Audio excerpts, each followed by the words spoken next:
Chief justice साहब ने तो कहा था इबाहम पैदा नहीं करना इलेक्शन के हवाले से, लेकिन अब क्या किया जाए जबकि उनकी जो अदलिया है, पाकिस्तान की जो अदलिया है वो खुद ही इबाहम पैदा कर रही है। आज लाहौर हाई कोर्ट ने जो है वो नोटिफिकेशन मुअत्तल कर दिया जिसमें डिप्टी आरओज़ और आरओज़ जो हैं उनके हवाले से पटिशन गई हुई थी, वो भी इमरान खान की पार्टी की तरफ से। बैरिस्टर उमैर खान न्याजी हैं versus election commission of Pakistan.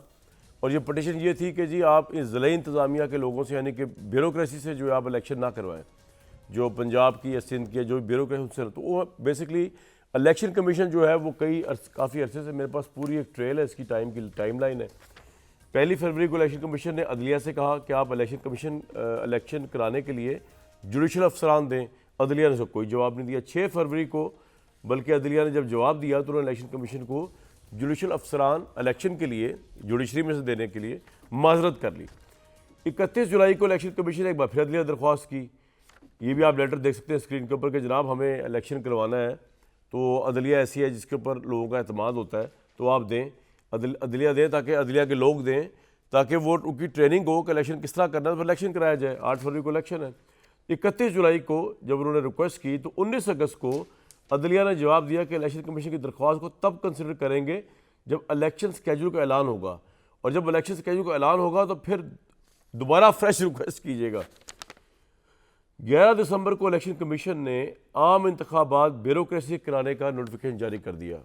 11 दिसंबर को हुआ नोटिफिकेशन और अदलिया ने इस पर कोई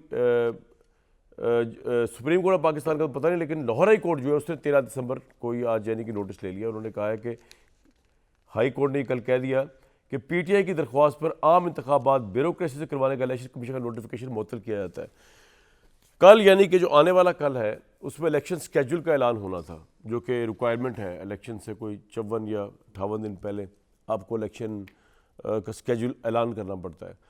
उस इलेक्शन स्केड्यूल के आने के बाद चीज़ें मज़ीद कन्फर्म लाइन से आगे की तरफ बढ़ती हैं, लोग अपने आप को जो है वो ज़्यादा मुतहरिक करते हैं इलेक्शन की एक्टिविटीज़ के लिए। लेकिन आज जिस तरह लाहौर हाई कोर्ट के जस्टिस अली बाकर नचवी ने इमरान खान के बैरिस्टर उमैर खान उनकी पार्टी की तरफ से आए हुई पटिशन को एंटरटेन किया, और उन्होंने बल्कि लाहौर हाई कोर्ट के चीफ जस्टिस को ये मामला भिजवा दिया है कि जनाब अरबों रुपया लगता है कौम का इलेक्शन के ऊपर, तो अगर ये इन ज़िलेई यानी इन ब्यूरोक्रेट्स की वजह से अगर इलेक्शन जियोपटाइज हो गया, अगर ब्यूरोक्रेट्स इलेक्शन करवाते और जियोपटाइज हो गया, पूरा वही कॉम्प्रोमाइज़ हो जाएगा इलेक्शन, और अगर लोगों ने एक्सेप्ट ना किया इलेक्शन का रिजल्ट तो आवाम का इतना अरबों रुपया जो है वो ज़ाया हो जाएगा। तो उन्होंने दरख्वास्त दायर की है कि जी चीफ जस्टिस को कि आप लार्जर बेंच तश्कील दें, और इसकी फ़ाइल जो है चीफ जस्टिस को भेजी गई है।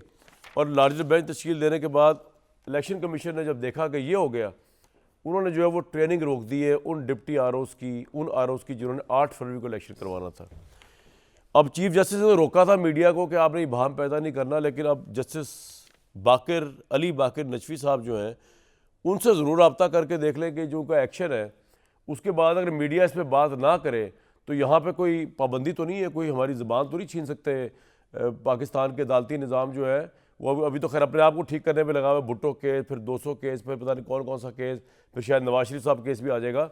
तो बराए करम मीडिया को तो बात करने दें, उसमें तो ज़्यादा सच्चाई हकीकत है एज़ कम्पेयर टू जो पाकिस्तान की जुडिशरी का कंडक्ट रहा है, उसको ही ठीक कर लें तो बड़ी अच्छी बात है। तो अब एक दफ़ा फिर कारनामा है जी लाहौर हाई कोर्ट का। दोबारा बता दूँ, इलेक्शन इबाहम की तरफ जा रहे हैं, इलेक्शन कन्फ्यूजन की तरफ जा रहे हैं। शहबाज शरीफ साहब ने आज कहा कि ये पीटीआई इंतखाबात मुलतवी कराने की साजिश कर रही है। साजिश वैसे अगर ये है तो कौन कर रहा है, ये बड़ा इंटरेस्टिंग सवाल है।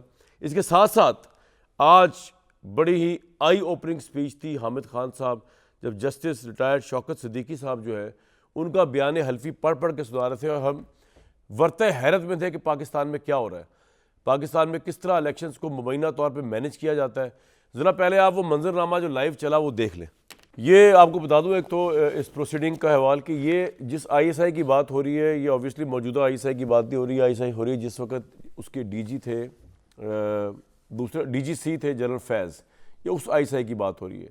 ये आज की आईएसआई की बात जिस वक्त ये नवाज शरीफ साहब का मामला चल रहा था, और ये हामिद खान साहब का मामला नहीं। हामिद खान साहब वकील हैं। जैसे शौकत सिद्दीकी का ये क्लेम है कि उनके घर जो है मुबैना तौर पर जो है वो जनरल फैज़ एक ब्रिगेडियर के हमरा आए और उनको कहा कि नवाज शरीफ को बेल या रिलीफ नहीं मिलना चाहिए इलेक्शन से पहले। ये उनका इल्ज़ाम है। अभी इसका ये साबित नहीं हुआ कि जनरल फैज़ ने ये वाक़या हुआ होगा, लेकिन ये बहुत बड़ा इल्ज़ाम है। और पाकिस्तान के इतने बड़े इंटेलिजेंस ऑफिसर के ऊपर जो साबिक रह चुके हैं, जो जिनके हाथ में इतना बड़ा सेक्शन था ISI का, उन पर ये इल्ज़ाम लगाना एक पॉलिटिकल विक्टिमाइजेशन को इंडिकेट कर रहा है नवाज शरीफ के ख़िलाफ़ जो हुई। और इसके अंदर आज फिर फरीक बनाने की इस्तदा कर दी है, जैसे शौकत सिद्दीकी ने, साबिक army chief general Qamar Javed Bajwa, साबिक DG ISI Faiz Hameed, brigadier retired Irfan Ramay, brigadier retired Faisal Murawwat, brigadier retired Tahir Wafai और साबिक chief justice Islamabad high court Anwar Kansi, साबिक registrar supreme court Arbab Arif. ये तमाशा लगा हुआ है इस मुल्क के अंदर।